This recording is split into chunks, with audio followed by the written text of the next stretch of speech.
good evening, sir. In this video is I teach everyone on how to create database.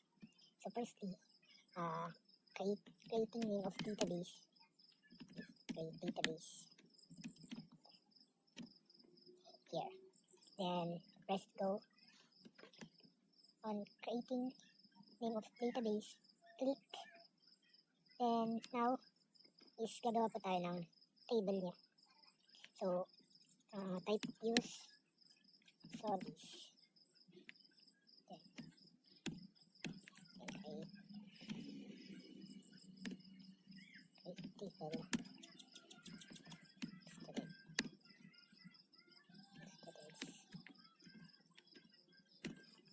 Then in student is lagyan pa natin ng student ID. Then naka-int for integer. Then primary key.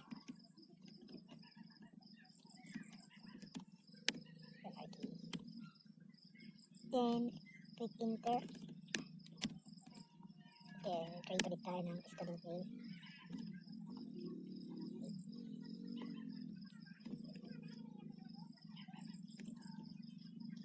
Then varchar.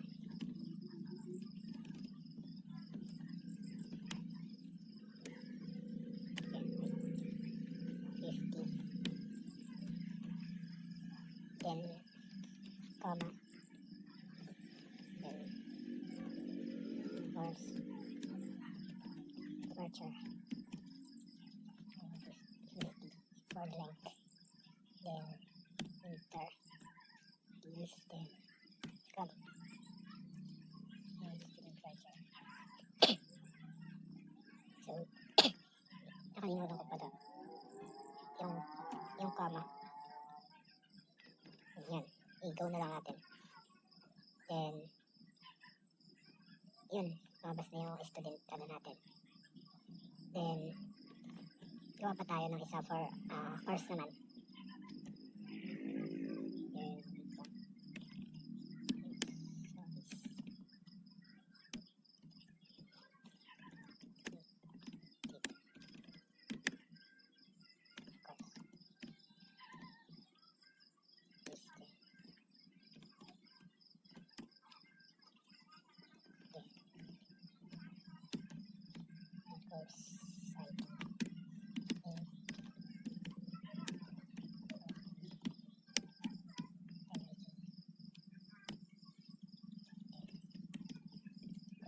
Then, varchar, make length of 50. Then credits.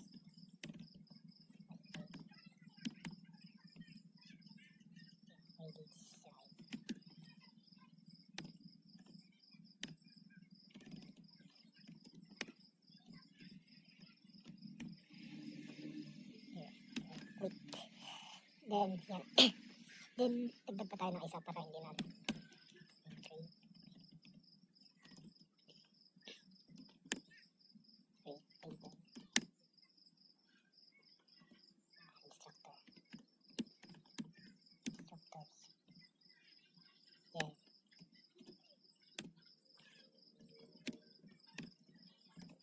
Instructor.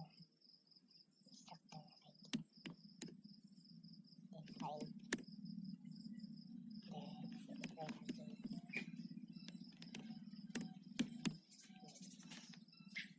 Then quit.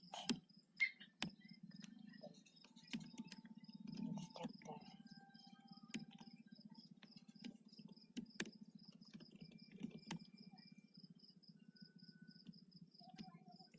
Varchar.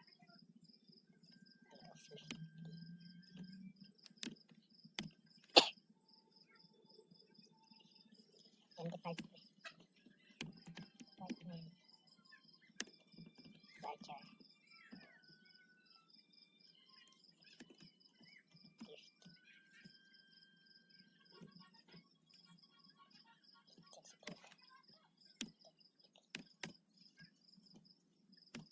Here. Then, enter na lang po natin sa go. Then, tingnan na lang din natin po kung then, yung success po yung paggawa ginagawa natin. So, dito po is mag-i-insert naman po tayo. So, let's insert.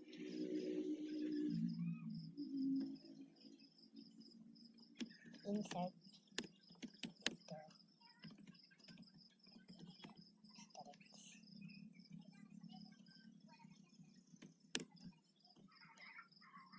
Student ID.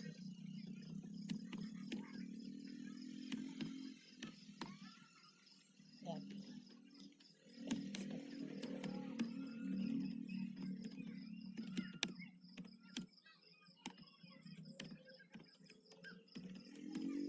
course.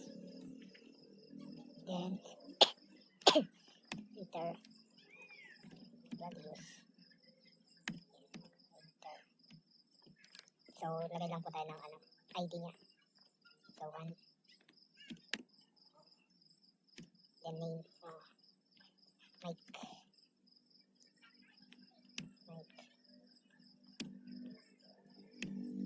Then, ID.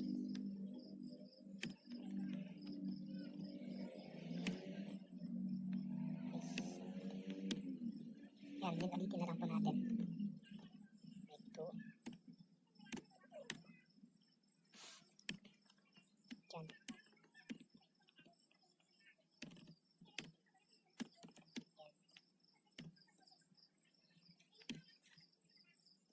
Then, diyan.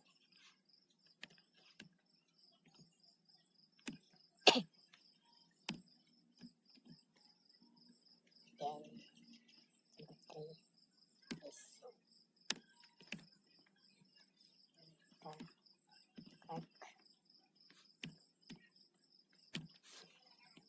Tourism, yes na lang.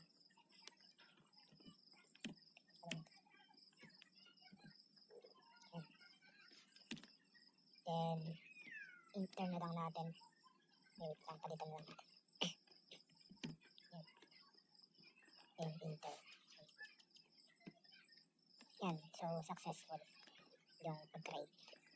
Now, tackle naman natin yung pag-drop. On how to drop. Wait lang, drop natin. Make instructor. So, dito yan.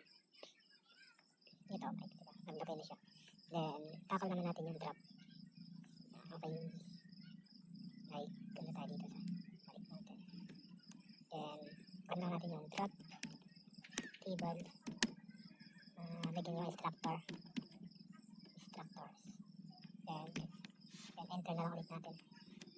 Then, mag-ano na siya kung ano daw gusto ba natin talagang execute. Yan, mag-press okay. Then, yun.